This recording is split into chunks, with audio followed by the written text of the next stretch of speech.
کبھی سوتے ہوئے آدمی کو دیکھا کرو, کتنا سکون اس کو دیکھ کے ملتا ہے نا, خراٹے لے ہوا ہے, دنیا جہان سے بے خبر, خواب میں 4 شادیاں بھی کر رہا ہوتا ہے, کوئی ٹینشن نہیں ہوتی اس کو, امریکہ جا رہا ہے, جاپان گھوم کے آ گیا صاحب.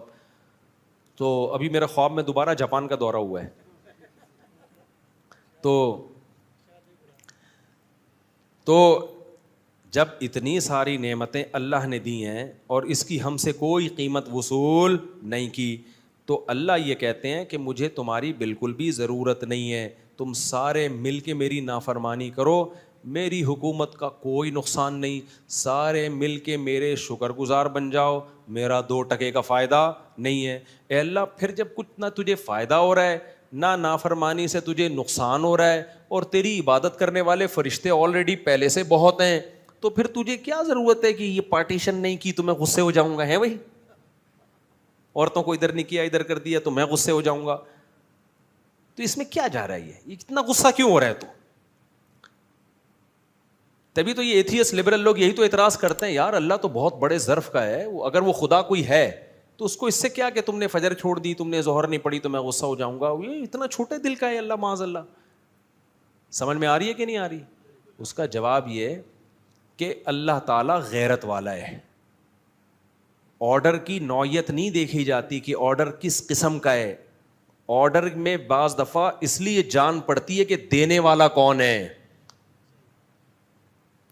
اب آپ تو کہیں گے پارٹیشن کر دی تو کیا ہو گیا, تھوڑا سا آنکھ مٹکا ہو جاتا نا تو کیا ہو گیا, کوئی لے کے تھوڑی بھاگ رہا ہے, کسی اور کی شادی میں آئے ہیں بھائی, صحیح ہے نا, آنکھ مٹکا ہو گیا تو کیا ہو گیا. اللہ کہتا ہے بھائی اللہ ایسی ذات نہیں ہے جس کے کوئی احساس اور جذبات نہ ہو. ہمیں قرآن سے پتہ چلتا ہے اللہ غضبناک بھی ہوتا ہے, اللہ محبت بھی کرتا ہے, اللہ رحم بھی کھاتا ہے, لیکن اس کی کیفیت ہمیں معلوم نہیں ہے, اس کی حقیقت اللہ ہی بہتر جانتا ہے کہ کیسے کرتا ہے. تو اللہ اگر ایسا ہوتا ہے نا, اس کو کوئی فرق ہی نہیں پڑ رہا ہوتا, تو پھر تو ٹھیک ہے جو مرضی کرتے رہو. لیکن اللہ کیا کہتا ہے, جب میں نے اتنے احسانات کیے تو میں پھر بھی جب تم میری نافرمانی کرتے ہو, میری مخالفت کرتے ہو, تو مجھے غصہ آتا ہے کہ تم ہر ایک کو ویلیو دے رہے ہو, میرے آرڈر کو ویلیو نہیں دے رہے. اور تھوڑا نہیں آتا, بہت آتا ہے, لیکن اللہ وہ دکھا نہیں رہا ہوتا.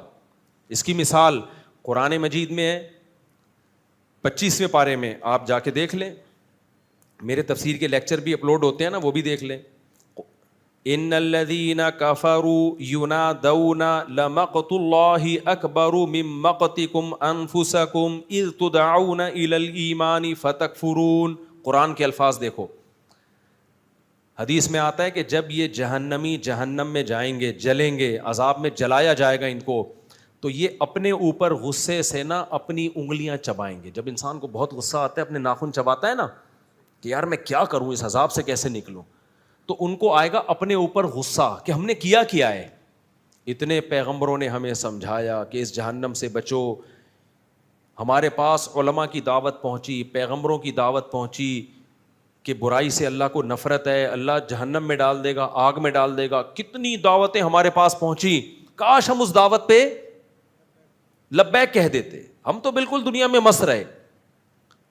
بالکل اس کی مثال ایسے, ایک شخص آپ کو بار بار سمجھا رہے بھائی اس راستے سے مت جانا, یہاں ڈاکو ہیں, لوٹ لیں گے, بندوں کو مار دیتے ہیں, آپ کو شوق ہے ادھر ہی سے جانے کا, تھوڑا سا لمبا راستہ نہیں آپ کو سمجھ میں آ رہا کہ یار 10 منٹ زیادہ لگ جائیں گے, لیکن امن کا راستہ ہے, پھر بھی آپ اسی ڈاکوؤں والے راستے پہ جا رہے ہو صرف اس لیے کہ شارٹ راستہ ہے. ایسے میں ڈاکو آپ کو پکڑ لیں تو آپ کو ڈاکوؤں سے زیادہ کس پہ غصہ آئے گا؟ اپنے اوپر, کہ یار پہلے بتا دیا تھا یہاں ڈاکو ہیں, اور تھوڑا 5 منٹ کم ہو جاتا یہ راستہ, وہ تھوڑا لمبا پڑ جاتا, تھوڑی قربانی دے دیتا, یار میں نے کیا ہے, سن تو لیتا نا میں ان کی. تو ایسے میں غصے سے آپ اپنے دانت چباؤ گے کہ نہیں چباؤ گے؟ تو اللہ تعالیٰ کہتے ہیں کہ جہنمی جب جہنم میں جائیں گے تو اپنے اوپر غصہ ہوں گے کہ یار ہم نے کیا ہے, ہم نے کیوں نہیں اللہ کی باتوں کو غور سے سنا, کوئی ویلیو نہیں دی ہم نے. اتنے علماء نے ہمیں بتایا, قرآن نے بتایا, حدیث نے بتایا. قرآن کو اللہ نے محفوظ کیسا رکھا ہے دیکھو, تاکہ جب قرآن کوئی بات کہے نا تو اس میں اختلاف نہ ہو. دیوبندیوں کا قرآن بھی وہی, بریلویوں کا قرآن بھی وہی, اہل حدیثوں کا قرآن بھی وہی جماعت اسلامی والوں کا بھی, وہی JUI والوں کا بھی, وہی PTI والوں کا بھی, وہی شیعہ کا بھی, وہی سنی کا بھی, وہی سعودیوں کا بھی, وہی مصر والوں کا بھی. ہر چیز میں اختلاف ہے ہماری. کوئی مسئلہ پوچھو, وہ ٹانگیں چوڑی ٹانگیں پتلی, یہاں ہاتھ یہاں ہاں, زور سے آمین آہستہ آمین. اتنے مسئلے. آپ یوٹیوب پہ جاؤ نا, ایک غیر مسلم آج مسلمان ہوا آئے تھے, ہمیں ملے, کہتے پتہ ہی نہیں چلتا یار یوٹیوب پہ, وہ پاگل ہو گیا. وہ جامعۃ الرشید میں کچھ غیر مسلم آج آئے تھے, ملاقات آج ہی کی بات ہے, کہنے لگا یوٹیوب پہ, جب آپ کہہ رہے ہیں ہم نئے نئے مسلمان ہوئے ہیں, جب ہم یوٹیوب پہ جاتے ہیں وہ کچھ کہہ رہا ہے, وہ کچھ کہہ رہا ہے, وہ کچھ کہہ رہا ہے, کہ سمجھ میں نہیں آ رہا کدھر جا کے سر پھوڑیں. تو میں نے کہا میرے بھائی, اگر آپ میڈیکل سائنس کے مسئلے میں, اچھا اس کا ہمارے اسکالرس کے پاس جواب یہ ہے کہ جو قرآن حدیث کے مطابق بات کر رہا ہے اس کی سن لو. تو وہ جواب میں کہتے ہیں ہر آدمی قرآن حدیث کے مطابق ہی دعویٰ کر رہا ہوتا ہے اور ریفرنس بھی دے رہا ہے. آج ہی کی بات ہے جامعۃ الرشید میں, آج ہی کی بات ہے, آج ہی کا واقعہ بتا رہا ہوں. تو ہر آدمی کہہ رہے ہیں کیا کر رہا ہے, وہ تو قرآن حدیث ہی کا لیبل لگا رہا ہے. تو میں نے ان سے کہا, میں نے کہا اچھا مجھے ایک بات بتاؤ, آپ کو اگر باڈی میں جسم میں کوئی مسئلہ ہو, گردے میں پتھری ہو گئی, پین ہو رہا ہے, آپ نے یوٹیوب پہ سرچ کیا, دیکھا یہ کچھ اور طریقہ بتا رہا ہے پتھری نکالنے کا, یہ کہہ رہا ہے کہ کچھ اور طریقہ بتا رہا ہے, یہ کہہ رہا ہے یہ کچھ اور, یہ ماؤنٹ ایوریسٹ کو جیسے بم سے اڑایا جاتا ہے یہ اس طرح سے پتھری نکالنے کا طریقہ بتا رہا ہے, جیسے پہاڑ ہو گیا نا. 20 قسم کے آپ کو اسکالرز ملے, آپ کیا کرو گے؟ جو وہاں کرو گے نا یہاں بھی وہی کرو. آپ بولو گے ان سب کو بند کرو, باقاعدہ ریلائبل کسی میڈیکل کالج میں جاؤ یا کسی ادارے میں جاؤ, وہاں دیکھو کوئی ڈاکٹر بیٹھا ہے کہ نہیں بیٹھا ہے, یا کلینک میں جاؤ گے آپ اپنے ڈاکٹر سے پوچھو گے بھائی آپ کہاں سے فارغ ہو, کیا سلیبس آپ نے پڑھا ہے. پراپر ڈاکٹر کے پاس جا کے آپ بتاؤ گے حضرت گردے میں پتھری ہے, نکالنے کا طریقہ آپ بتا دیں. یوٹیوب پہ سرچ کر کے کبھی بھی آپ گردوں کی پتھری کو رسک پہ نہیں لو گے. ہر چیز کے ماہرین ہوتے ہیں, جب آپ پھنس جاتے ہو تو ان ماہرین سے جا کے پوچھتے ہو. تو میں نے کہا یہاں بھی یہی طریقہ ہے, اتنے بڑے بڑے مدارس ہیں صدیوں سے چلے آ رہے ہیں, نئی ایجاد نہیں ہے, ان کا رشتہ جا کے صحابہ سے ملتا ہے. یہ اپنی سندیں پیش کریں گے, میں پیش کر سکتا ہوں میں نے کس سے علم حاصل کیا, انہوں نے کس سے, انہوں نے کس سے, اور یہ سلسلہ کہاں جا کے ملے گا, محمد صلی اللہ علیہ وسلم تک میں پیش کر سکتا ہوں. حضرت مفتی تقی عثمانی صاحب ہمارے بزرگوں کے بزرگ ہیں, آپ جا کے دیکھو انہوں نے کہاں سے علم حاصل کیا, انہوں نے کہاں سے, پورا سلسلہ ہے. میں نے کہا اس سلسلے میں 2 نمبر لوگ بھی ہیں اور 1 نمبر بھی, جیسے ڈاکٹروں میں 2 نمبر بھی ہوتے ہیں 1 نمبر بھی.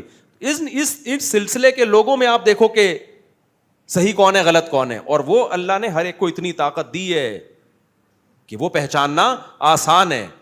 ورنہ تو بھائی یوٹیوب کی دنیا میں تو کتنے لوگ کافر ہوئے ہیں دوبارہ مسلمان ہو کے, کہ وہ اسکالر کچھ کہہ رہا ہے وہ کچھ کہہ رہا ہے, دوبارہ کافر ہو گئے. وہ کہہ رہا ہے میں تو کنفیوز ہے, صحیح اسلامی سمجھ میں نہیں آ رہا ہمیں. تو خیر یہ بات میں کہاں سے کہاں لے گیا, کیا بات کر رہا تھا,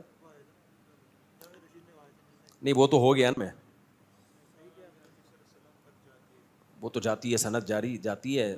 میں بات کیا کر رہا تھا, ابے نہیں یار تم لوگ بھی فارغ ہو یار, تھوڑی نیند پوری کر لیا کرو. ہاں یہ واقعہ سنا رہا تھا دانتوں کو چبانے والا, کہ جہنمی جب جہنم میں جائیں گے تو کیا کریں گے, اپنے دانتوں سے اپنی انگلیاں چبائیں گے, غضبناک ہوں گے کہ کاش ہم اللہ اس کے رسول کی دعوت پر لبیک کہہ دیتے, کاش شارٹ کٹ راستے کے بجائے, آسان راستے کے بجائے تھوڑا سا مشکل راستہ اختیار کر لیتے. اور اس میں بھی چند دن مشکل ہوتی ہے, پھر یوز ہو جاتا ہے. نماز پڑھنے میں آپ کو چند دن مشکل ہوگی, اس کے بعد عادت. دیکھو اللہ کا شکر ہے میں بلوغت کے وقت سے نماز پڑھ رہا ہوں, میرے ذمہ الحمدللہ کوئی نماز نہیں ہے, مجھے نہیں یاد پڑتا کوئی نماز میرے ذمہ. تو اب نماز چھوڑنا مشکل ہو گیا ہے کیونکہ یوز ٹو ہو گئے ہیں نا.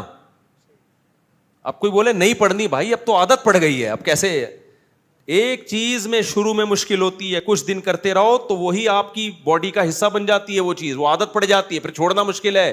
نمازیوں سے نماز چھڑوانا بہت مشکل کام ہے, پڑھوانا مشکل نہیں ہے. آپ ان کو 10 ارب روپے بھی دو گے نا وہ نہیں چھوڑیں گے, بولیں گے بھائی نہیں ہو سکتا. وہ کہیں کچھ اور بولو. رمضان میں نے دیکھا ہے بیمار ہو کے بھی لوگ روزے رکھ رہے ہوتے ہیں, ان کو منع کیا جاتا ہے بھائی بیمار ہو, کہہ رہے ہیں یار عادت ہو گئی ہے رمضان بغیر روزے کے, تو یہ تو عجیب سا ہی ہو جائے گا. حالانکہ ان کو تو شریعت نے کہا ہے کہ بھائی چھوڑ دو, مرو گے ورنہ. ہمارے ایک ریلیٹو تھے, شوگر تھی, ان کو منع کیا نہیں روزہ رکھو, ان کو کہا گئے رمضان اور روزہ نہیں, انا للہ ہو گیا الحمد للہ, اللہ تعالیٰ مغفرت فرمائے. سمجھ رہے ہو؟ تو اب شریعت پہ اپنی عقل کو تو ترجیح نہیں دینی چاہیے نا, لیکن بہرحال اب اللہ ان کی نیت اچھی تھی, اب انا للہ ہو گیا, اللہ تعالیٰ مغفرت فرمائے. ایک دم شوگر اتنی لو ہوئی ہے کہ وہ کو شوگر کو چینی کھانے کا بھی موقع نہیں ملا ان کو. بعض اب اتنی شوگر لو ہو جاتی ہے نا, وہ یہ بھی نہیں کہہ سکتا بھائی چینی کے ڈبے سے کیا لے کر آ چینی. وہ جو چائنیز نے کہا تھا نا, ابے یار تم لوگ بھول جاتے ہو, ایک چائنیز کے پاس گیا نا, ابے میں جو لطیفے چائنیز چنگ پونگ سنا رہا ہوں تو میرا خیال ہے چائنا والوں کو نہیں پتا. ادھر صدر میں ایک چائنیز ڈاکٹر ہے, فل اردو بولتا ہے, غیر مسلم ہے.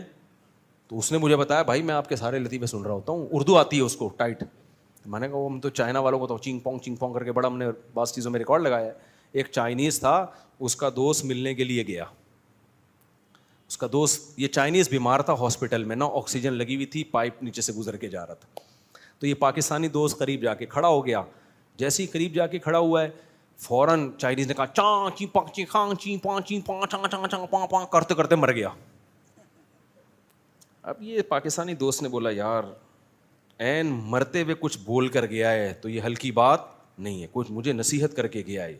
اس نے وہ سارے الفاظ یاد کر لیے, چاں چیں پانگ کے, یار اس کا مطلب تلاش کرواتا ہوں. چائنا گیا, پوچھا یار یہ میرے دوست نے یہ بولا تھا چاں چیں پانگ, اس کا مطلب کیا ہے؟ اس نے کہا اس کا مطلب ہے الو کے پٹھے آکسیجن کے پائپ سے پاؤں ہٹا, سانس رک رہا ہے میرا. سمجھ رہے ہو؟ تو یہ کس پہ سنا ہے میں نے لطیفہ؟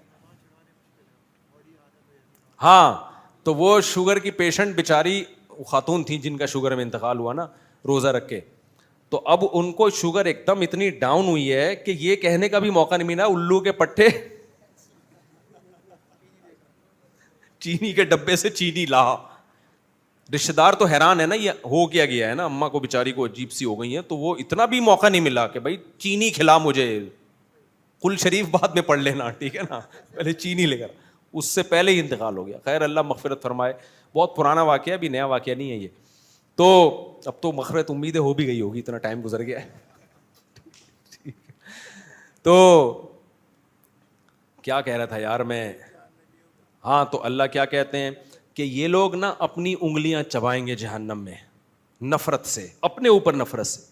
تو اللہ پتہ ہے کیا کہیں گے, ان الذین کفروا ینادون, ان کو پکارا جائے گا اللہ کی طرف سے, فرشتے پکار کے کہیں گے لمقت اللہ اکبر من مقتکم انفسکم, آج تمہیں اپنے اوپر بہت غصہ آ رہا ہے جب تمہیں اللہ کی طرف بلایا جاتا تھا اور تم اگنور کرتے تھے اور کہتے تھے ہٹو یہ مولوی لوگ آ جاتے ہیں دین کی باتیں کرنے کے لیے, ہر وقت نماز. ملک کی ترقی اصل کیا ہے؟ انگریز چاند پہ پہنچ گیا اور یہ کہہ رہے ہیں زنا مت کرو. انگریز جناب جاپان نے ایسی ٹرینیں ایجاد کر لی ہیں سیکنڈ میں یہاں سے وہاں, اور یہ کہتے ہیں زنا مت کرو, شراب مت پیو. بھائی بھائی ان چکروں سے نکلو, ٹرینوں میں بیٹھو زوں کر کے یہاں سے وہاں پہنچو, تو کیا ہوگا یہاں سے وہاں پہنچ جائے گا بھائی, بالآخر پہنچنا تو قبر میں ہی ہے نا. ہم اس کے قائل ہیں کہ ٹرینیں ایسی ہی ہونی چاہیے جیسے جاپان میں, ایسا نہ ہو کہ ہم یہ جو بدحالی ہے ملک میں اس کو ہم اپریشیٹ کر رہے ہیں یا پروموٹ کر رہے ہیں, ان حکمرانوں کو ہم اپریشیٹ کر رہے ہیں یا اس بدحالی کو پروموٹ, ایسا نہیں ہے. لیکن پہل کیا ہے؟ پہلے اللہ کے اپنے بارے میں پوچھے گا, ٹرینوں کے بارے میں بعد میں سوال ہوگا. اور ہم اللہ کے ہو گئے تو ٹرینیں بھی ٹھیک ہو جائیں گی. یہ ٹرینیں بھی تو اسی وجہ سے خراب ہے کہ کرپشن ہے. اگر اللہ کا خوف ہوگا تو کرپشن ختم. دو چیزوں سے ہوتی ہے, اللہ کے خوف سے یا قانون سے. انگریزوں نے قانون مضبوط کر لیا, وہاں بھی اللہ کے خوف سے نہیں ہے اتنا زیادہ کوئی مسئلہ, قانون بہت سخت ہے اس لیے کرپشن نہیں ہے. ہمارے ہاں تو بھائی قانون بھی نہیں ہے, اللہ کا خوف بھی نہیں ہوگا تو برباد ہو جائیں گے ہم لوگ. تو اللہ کیا فرمائیں گے ان سے کہ جب تمہیں دنیا میں اللہ کی طرف بلایا جاتا تھا اور تم تکبر کرتے تھے تو اللہ کو تم پر اس سے بھی زیادہ غصہ آتا تھا جتنا تمہیں آج اپنے اوپر آ رہا ہے, اس سے بھی زیادہ غصہ آتا تھا. لیکن دنیا دار آدمی کیا کہتا ہے کہ کچھ بھی نہیں ہو رہا بھائی, میں نماز چھوڑ دیتا ہوں کچھ بھی نہیں ہوتا, میں زکوٰۃ نہیں دیتا کچھ بھی نہیں ہوتا, میں سود کھاتا ہوں کچھ بھی نہیں ہوتا, میں زنا کرتا ہوں کچھ بھی نہیں ہوتا. تو اللہ کہتے ہیں کہ مجھے اس سے بھی زیادہ غصہ آتا تھا جتنا تمہیں آج آ رہا ہے. فرق تم میں اور مجھ میں یہ ہے کہ تم میں حلم نہیں ہے, برداشت نہیں ہے, مجھ میں کیا ہے, حلم ہے. میں نے کہا ایک وقت رکھا ہے حساب و کتاب کے لیے. یہ جو غزہ پہ بمباری ہو رہی ہے نا, مظلوم مر رہے ہیں, ہمیں ترس آتا ہے تو کیا اللہ کو نہیں آتا ہوگا؟ لوگ دیکھتے ہیں نا ویڈیوز میں بچوں کیسے خون میں لپٹے ہوئے, کیسا دل پگھلتا ہے. آپ کیا سمجھتے ہو اللہ کو کچھ نہیں ہوتا؟ اللہ میں حلم بہت ہے. اللہ کہتے ہیں لا تحسبن اللہ غافلا عما يعمل الظالمون. ہمیں بس اشکال ہوتا ہے نا, اے اللہ تو تو بڑا ظالم ہے, معاذ اللہ کچھ بھی نہیں کر رہا. ہم اپنی حکومتوں سے مطالبہ کرتے ہیں کچھ کرو, لوگوں سے مطالبہ کرتے ہیں کچھ کرو, تو اللہ تو کون سا معاذ اللہ کچھ کر رہا ہے؟ اللہ جواب میں کیا کہتے ہیں, لا تحسبن اللہ غافلا عما يعمل الظالمون. ظالم لوگ جو کچھ کر رہے ہیں اللہ کو ہرگز ان سے غافل مت سمجھو. اے اللہ جب تو سب دیکھ رہا ہے, غافل بھی نہیں ہے, عذاب کیوں نہیں دیتا؟ انما یؤخرهم لیوم تشخص فیہ الابصار. اللہ کہتے ہیں میرا حلم ہے, حلم برداشت, میں نے ایک دن رکھا ہے حساب و کتاب کا, اس وقت تک میں ظالم کو مہلت دیتا ہوں. دنیا میں بہت کچھ غلط ہوگا, اس سے بھی زیادہ غلط ہوا ہے دنیا میں. اور اے بھائی پیغمبر زکریہ علیہ السلام, پیغمبر کا کتنا بڑا مقام ہوتا ہے. آج کسی ہم جو عبید اللہ بن زیاد کوفہ کا گورنر, اس پہ لعنتیں کیوں بھیجتے ہیں؟ حسین ابن علی کو قتل کیا نا اس نے کربلا میں, نبی کے نواسے کو. پوری دنیا میں کوئی ہے جو اس کا نام احترام سے لے ابن زیاد کا؟ تو اتنے بڑے بڑے ظلم ہوئے, اللہ نے اسے کچھ کیا؟ وہ پھر بھی گورنر رہا, نہ معزول ہوا, دندناتا رہا, اپنی طبی موت مرا ہے وہ. آپ خود اندازہ لگاؤ, آج کسی نیک آدمی کو کوئی قتل کرتے انسان کی روح کانپ اٹھتی ہے, نبی کے نواسے کے قتل پہ کیا ہوا ہوگا؟ یعنی کیسا, کتنا بڑا جرم ہے نا. اور وہ گردن کاٹ کے نبی کے نواسے کی قاتل نے معاذ اللہ ابن زیاد کے سامنے لا کے رکھی ہے, سامنے لا کے رکھے. کیا یعنی ذرا سا انسان کے سینے میں دل ہو, کانپ جاتا ہے, یہ بات سن کے کانپ جاتا ہے. اور وہ بدبخت کیا کر رہا تھا؟ چھڑی سے آپ کے ہونٹوں کو ٹچ کر رہا تھا. وہاں صحابی رسول نے فرمایا کہ بس کر, میں نے محمد صلی اللہ علیہ وسلم کو کئی بار ان ہونٹوں پہ اپنے ہونٹ رکھتے ہوئے دیکھا ہے. اتنا بڑا مقام ان ہونٹوں کا کہ ان ہونٹوں پہ نبوت کے ہونٹ ٹچ ہوئے. کتنا بڑا ظلم ہوا. تو کوئی زلزلہ آیا؟ کوئی آسمان پھٹا؟ بولو نا, کچھ بھی نہیں ہوا. کیوں؟ یہ آیت بار بار ہمیں تسلی دیتی ہے, لا تحسبن اللہ غافلا. اللہ کہتے ہیں اللہ کو غافل مت سمجھو, اللہ میں حلم ہے, برداشت ہے. زکریہ علیہ السلام تو پیغمبر تھے, کتنے مبارک پیغمبر. قرآن نے کیسا تذکرہ کیا زکریہ علیہ السلام کا. سورہ مریم اٹھا کے دیکھو, جس سے پتہ چلتا ہے اللہ کو زکریہ علیہ السلام سے کتنی محبت تھی. یا زکریا انا نبشرک بغلام اسمہ یحییٰ لم نجعل لہ من قبل سمیہ. زکریا علیہ السلام بوڑھے, بیوی بانج, ساری زندگی اللہ سے دعائیں مانگتے رہے, محراب میں عبادت کرتے رہے ہیں ساری زندگی. اتنے محبوب پیغمبر. پھر اللہ کہتے ہیں ہم نے زکریا کو بڑھاپے میں خوشخبری دی, انا نبشرک بغلام, اے زکریا تجھے لڑکا بھی ملے گا, اور اس کا نام ہم پہلے سے بتا دیں یحییٰ ہوگا. اور اس نام کا اس سے پہلے اس کائنات میں کوئی شخص, کوئی بیٹا نہیں گزرا. یہ نام بھی ہم سلیکٹ کر کے دے رہے ہیں. اور سیدن و حصورا, وہ سردار ہوگا, انتہائی درجے کا پاک دامن شریف ہوگا. اور یا یحییٰ خذ الکتاب بقوہ, اس کو نبوت ملے گی. کتنے بڑے فضائل زکریا علیہ السلام کے کہ ان کو ایسے بیٹا مل رہا ہے. معمولی تھے کیا جن کو؟ پھر وہ کہہ رہے ہیں اللہ بڑھاپے میں مجھے کیسے بیٹا ملے گا, میری بیوی تو بانج ہے بھائی. اللہ جواب میں کیا کہتے ہیں, قد خلقتک من قبل, اے زکریا میں نے تجھے پانی سے انسان بنا دیا, تو بڑھاپے میں تجھے اولاد نہیں دے سکتا. پھر اللہ کہتے ہیں میں زکریا کو یہ پروٹوکول کیوں دے رہا ہوں, انہم کانوا یسارعون فی الخیرات. زکریا اور اس کی بیوی نیکیوں میں ایک دوسرے سے بڑھ چڑھ کے حصہ لیا کرتے تھے. وَيَدْعُونَنَا رَغَبًا وَرَهَبًا, راتوں کو اٹھ کے ہمارے سامنے ہاتھ پھیلا کر ہم سے جنت مانگا کرتے تھے اور جہنم سے پناہ. یعنی نیک لوگوں کی ساری صفات کس میں تھیں؟ زکریا علیہ السلام میں. حشر کیا بنی اسرائیل نے ان کا. زکریا علیہ السلام کو اس بڑھاپے میں دشمنی میں پکڑ کے ان کے سر پہ آرا چلا کے 2 ٹکڑے کیے. کوئی عذاب نہیں آیا اللہ کی طرف سے. سمجھ میں نہیں آ رہی بات؟ تو آپ کیا سمجھ رہے ہوگے اللہ ایسے ہی بیٹھا ہوگا, اس کو غصہ نہیں آ رہا ہوگا؟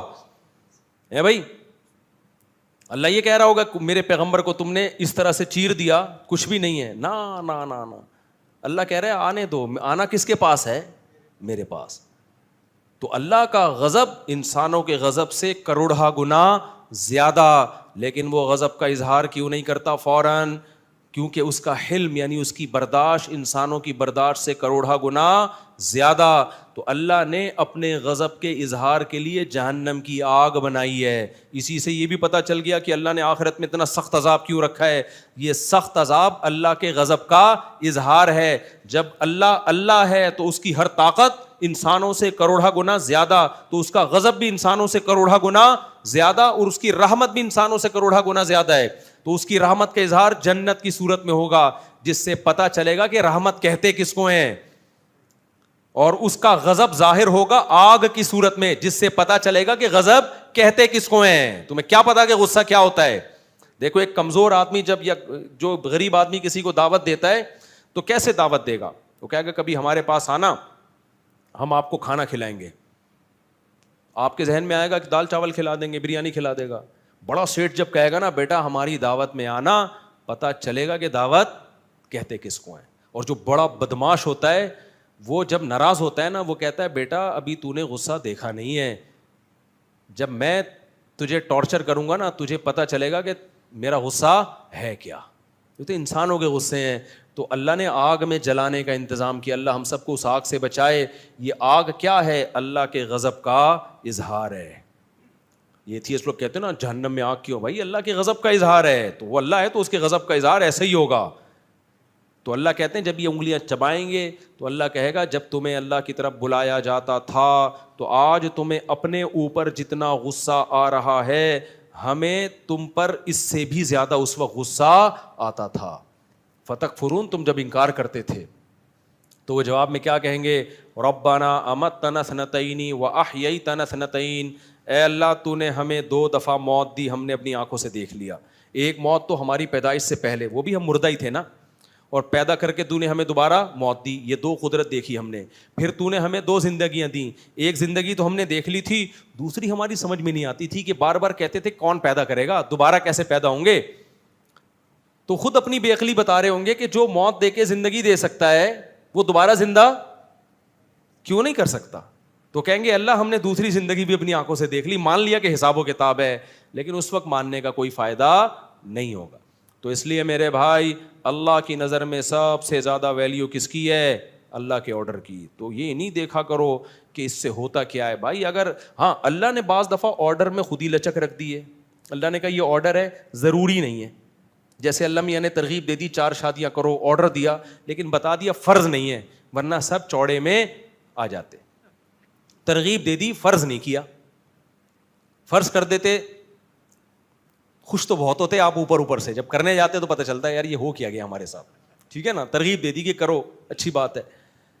بعض چیزیں اللہ نے ترغیب نہیں دی ہیں, وہ آرڈر دیا ہے. نماز کیا ہے؟ آپشنل نہیں ہے, فرض ہے. داڑھی رکھنا کیا ہے میرے بھائی؟ فرض ہے, یہ آپشنل نہیں.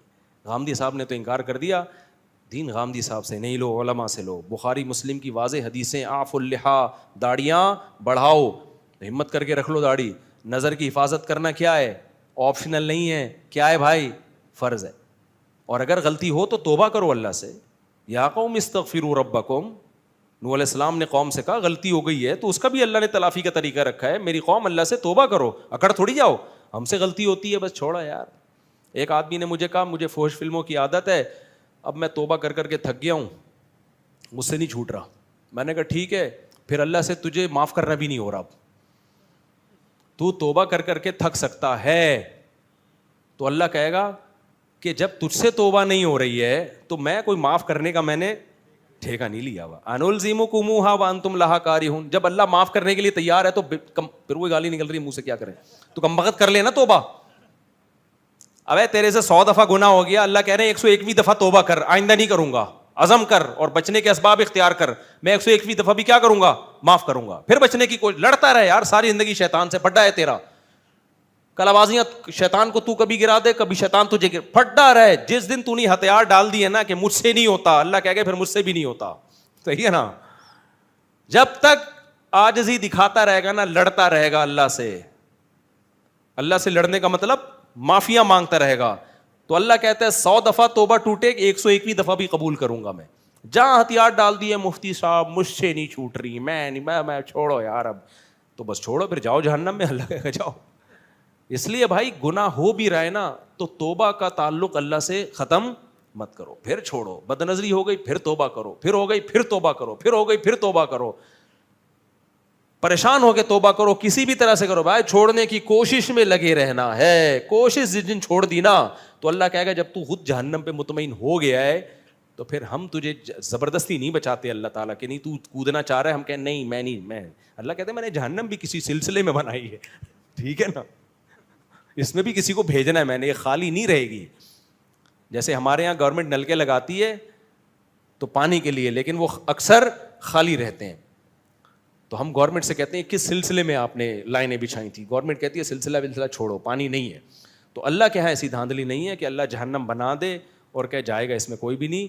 بنائی ہے اللہ کو پتا تھا اس کو بھروں گا میں انسانوں سے اور جنات سے. اسی طرح اللہ نے جنت بنائی ہے, اس میں بھی بہت سارے لوگ جائیں گے, 2-4 آدمی نہیں جائیں گے. 2-4 اسکالر کہتے ہیں کہ ہم ہی جائیں گے, ایسا دین پیش کرتے ہیں کہ یہی ہیں باقی سارے گھاس کھا رہے تھے. ایسا نہیں ہے بھائی, جنت میں بھی بہت بڑی تعداد میں لوگ جائیں گے. اگر یہ سارے گمراہ ہوتے, یہ سارے علماء صلحاء حنفی مالکی شافعی 99% تو یہی ہیں, حنفی مالکی شافعی حنبلی, باقی 1% ہیں جو کسی فقہ کو فالو نہیں کرتے. تو اگر وہ ٹھیک ہیں, یہ سارے غلط ہیں, تو پھر تو جنت میں کون جائے گا بھائی, 4-6 آدمی جائیں گے میرا خیال.